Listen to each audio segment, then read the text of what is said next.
രാഷ്ട്രീയക്കാരും മാധ്യമങ്ങളും കണ്ടതിനപ്പുറമാണ് കർണാടകയിലെ ജനങ്ങൾ കണ്ടത്. അസംബ്ലി തെരഞ്ഞെടുപ്പിൽ അവർ കണക്കുകളെല്ലാം തെറ്റിച്ചു. കോൺഗ്രസ് കേവല ഭൂരിപക്ഷം നേടി, ഒറ്റയ്ക്ക് ഭരിക്കാനുള്ള ബലം. കോൺഗ്രസിനിത് ഉജ്ജ്വലമായ തിരിച്ചുവരവ്. കേരള സ്റ്റോറി കെട്ടുകഥകൾക്ക് മേൽ കർണാടക സ്റ്റോറി എന്ന യാഥാർത്ഥ്യം. കോൺഗ്രസിന്റെ തിരക്കഥ സൂപ്പർ ഹിറ്റായി. വെറുപ്പിന്റെ രാഷ്ട്രീയത്തിന് കനത്ത തിരിച്ചടി. രാഹുൽ ഗാന്ധി പറഞ്ഞു, വെറുപ്പിന്റെ ചന്തയിൽ ഇതാ സ്നേഹത്തിന്റെ കട തുറന്നു, കർണാകട. വിദ്വേഷത്തിന്റെ വിപണി അടച്ചുപൂട്ടാനാണ് ജനങ്ങളുടെ തീരുമാനം. ഒരുമിപ്പിക്കൽ രാഷ്ട്രീയത്തിന് ചരിത്ര വിജയം. രാഹുൽ ഗാന്ധിയുടെ കന്നഡ രാഗമെന്ന് പത്രത്തലക്കെട്ടുകൾ. മോദിയുടെ 6 റോഡ് ഷോകളും 19 റാലികളും ഫലം ചെയ്തില്ല.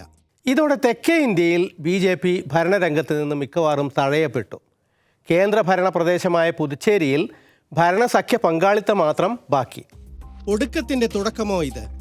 തീവ്ര ഹിന്ദുത്വം ഫലം ചെയ്തില്ല. ദക്ഷിണേന്ത്യ BJP മുക്തം. ഉത്തരേന്ത്യൻ ശൈലി തെക്കോട്ട് ഏശിയില്ല. ലോക്സഭാ തെരഞ്ഞെടുപ്പിന് മുൻപത്തെ തിരിച്ചടി വിഭാഗീയ രാഷ്ട്രീയത്തിനേറ്റ പ്രഹരമാണ്. ജനങ്ങൾ നൽകിയ പിന്തുണ കോൺഗ്രസ് ശരിയായി പ്രയോജനപ്പെടുത്തണം എന്ന് മാത്രം. വിദ്വേഷം ഭക്ഷിച്ചുകൊണ്ട് ജനാധിപത്യത്തിന് നിലനിൽക്കാനാവില്ലെന്ന് തെളിയിച്ചതാണല്ലോ കോൺഗ്രസിന്റെ ഏറ്റവും വലിയ നേട്ടം. കർണാടക ഒരു പാഠം കൂടിയാണ്. ആ പാഠം BJP മാത്രമല്ല, കോൺഗ്രസും പഠിക്കണം.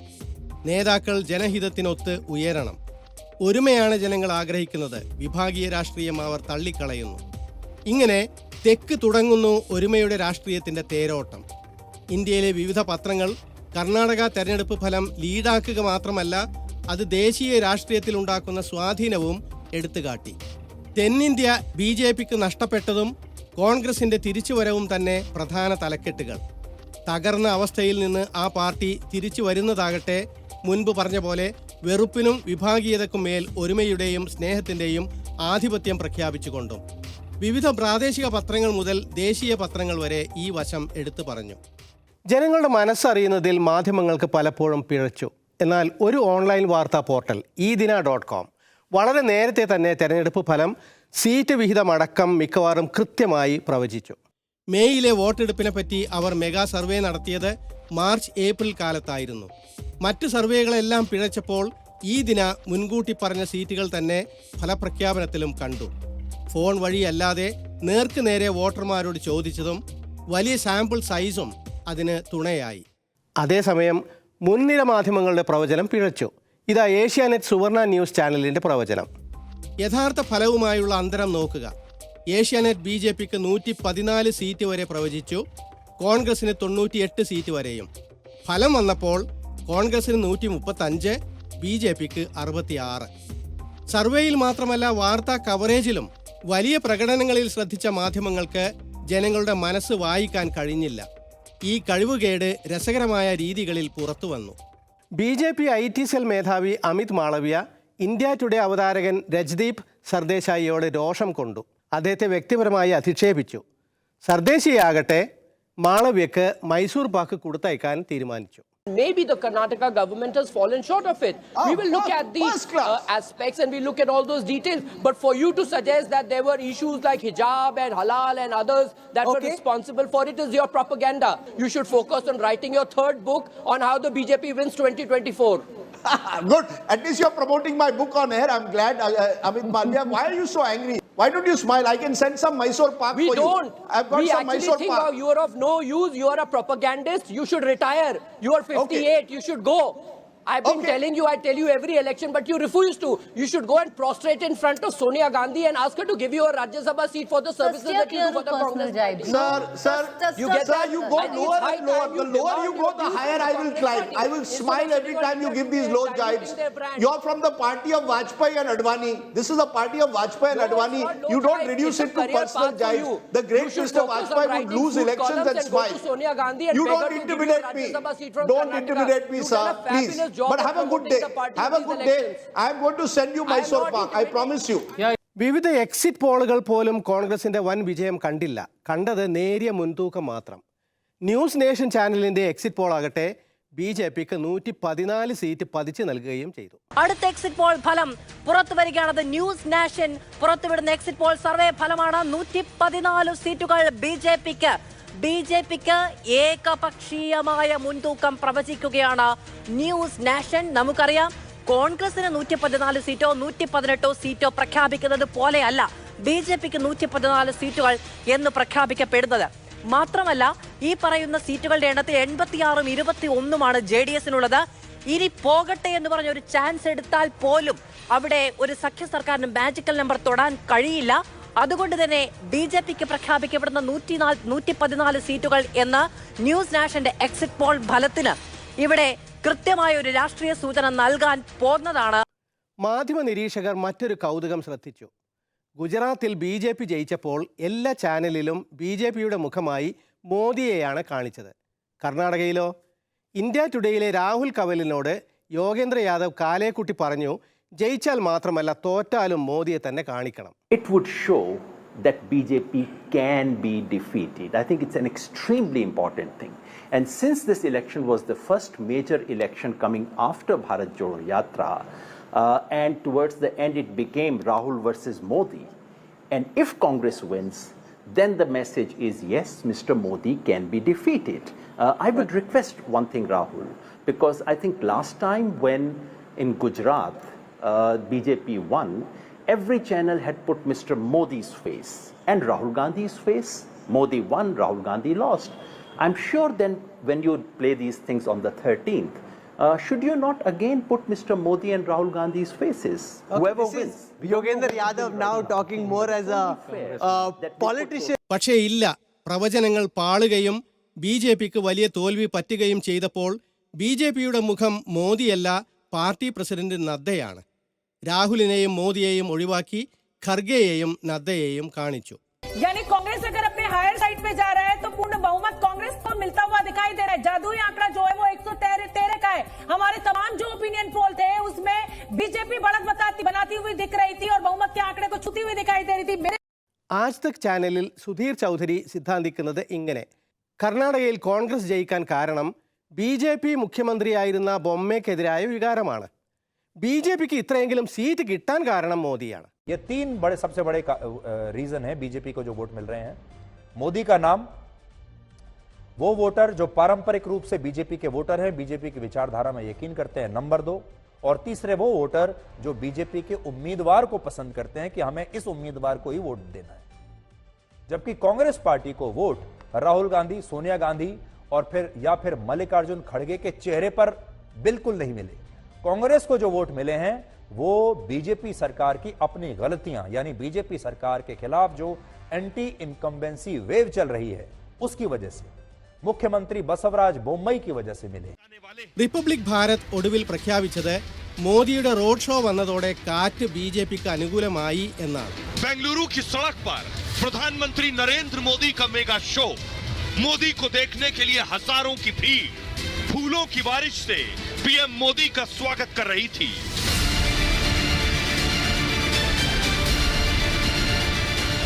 लोगों का उत्साह बता रहा था कि मोदी ने फिजा बदल दी है, मोदी ने बाजी पलट दी है, मोदी ने विरोधियों का गेम ओवर कर दिया है.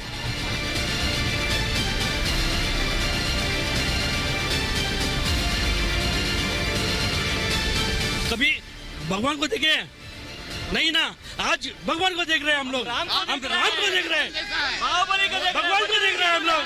जय मोदी. ऐसा लग रहा है साक्षात भगवान आ रहे हैं. भगवान का जो रंग है ना खिल रहा है, साक्षात भगवान है. हमने कभी लाइफ में नहीं सोचा था कि हमको दर्शन होगा भगवान का, लेकिन भगवान का दर्शन हो रहा है. मोदी मोदी मोदी. റിപ്പബ്ലിക് TVയിൽ അർണബ് ഗോസ്വാമി കോൺഗ്രസിൻ്റെ വിജയം വിശ്വസിക്കാതെ കുറെ പിടിച്ചു നിന്നു. കോൺഗ്രസിന് 114 സീറ്റ് ലീഡ് എന്ന വാർത്ത വന്നപ്പോൾ അദ്ദേഹം ദയനീയമായി പറഞ്ഞു, ഇത് ഇനിയും മാറാം, കോൺഗ്രസിന് അഹങ്കരിക്കാറായില്ല. I just need to tell you the overall picture is still very much open, and I think we must be humble enough to admit right now, this is not a Congress sweep election. This is a hard-fought BJP election against very hard anti-incumbency, and I think right now it's very open. If the Congress does not by 10-15 cross 120, it will be in trouble. I think Because Arnab, I agree with your analysis. I mean, come on, it's 10 o'clock. It's 10 o'clock in EVM time. Arnab, let me tell you. It's 10 o'clock. Yes, Arnab, let me tell you. It's 10 o'clock. There's nothing to tell anymore. You are right, Arnab. 120 number, you are right, and I'll tell you why. With my analysis. Godi മീഡിയക്ക് അങ്ങനെയല്ലാതെ പ്രവർത്തിക്കാനാവുന്നില്ല. അതിന് വസ്തുത തടസ്സമാണെങ്കിൽ അത് മാറ്റുകയല്ലാതെ ദാസ്യവും ഭക്തിയും ഒഴിവാക്കാനാകില്ല. ഇതാ ABP news channel BJPക്ക് കർണാടകയിൽ 100-ലധികം seat പതിച്ചു നൽകുന്നു. BJP മുന്നിൽ, ABP ചാനലും മുന്നിൽ. और टाई हो गया है अभी जो लेटेस्ट जानकारी है रुझानों में टाई 104 और 104 बीजेपी 104 पर कांग्रेस 104 पर जेडीएस जो कहती है कि हम किंग मेकर बनेंगे बार बार ये रुझानों में सच साबित होता हुआ दिखाई दे रहा है लेकिन जब ये बातें चल रही है तो मुझे ये बताना जरूरी है कि आपका चैनल ABP न्यूज भी इस वक्त कवरेज में सबसे आगे है फेसबुक पर हम नंबर 1 है एंगेजमेंट में भी हम नंबर 1 है आपका प्यार लगातार ऐसे ही मिलते रहे और बीजेपी आगे निकली है തീർന്നില്ല. BJPയുടെ സാങ്കല്പിക മുന്നേറ്റം ചാനൽ ആഘോഷിച്ചത് ബജ്രംഗ് ബലി കി എന്ന മോദിയുടെ മുദ്രാവാക്യം പശ്ചാത്തലത്തിൽ കേൾപ്പിച്ചുകൊണ്ടാണ്.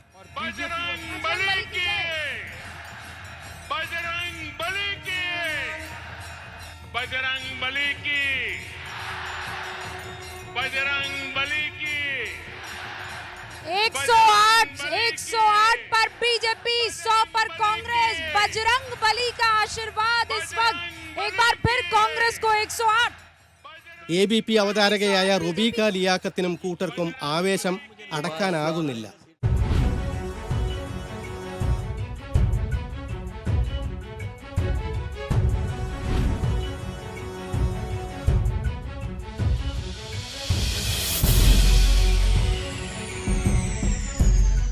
ഫലം പ്രവചിച്ചതിൽ, ഫലം റിപ്പോർട്ട് ചെയ്തതിൽ എല്ലാം ചാനലുകളുടെ വിധേയത്വം അവയെ വഴിതെറ്റിച്ചു.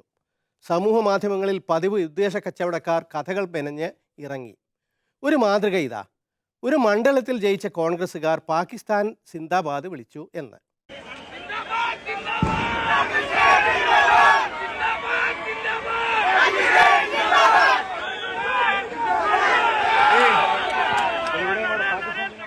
വാസ്തവത്തിൽ അവിടെ ജയിച്ച സ്ഥാനാർത്ഥിക്കാണ് സിന്ദാബാദ് വിളിക്കുന്നത്. ആരിഫ് സേഠ് സിന്ദാബാദ് എന്ന്.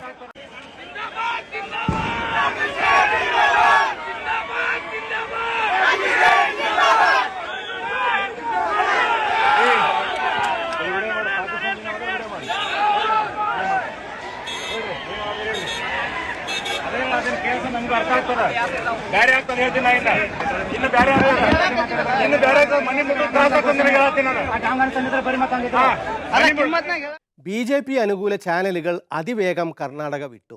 പകരം ഉത്തർപ്രദേശ് തദ്ദേശ തെരഞ്ഞെടുപ്പിലേക്ക് ശ്രദ്ധ തിരിച്ചു. കാരണം പഞ്ചായത്തിലാണെങ്കിലും അവിടെ BJP ആണ് ജയിച്ചത്.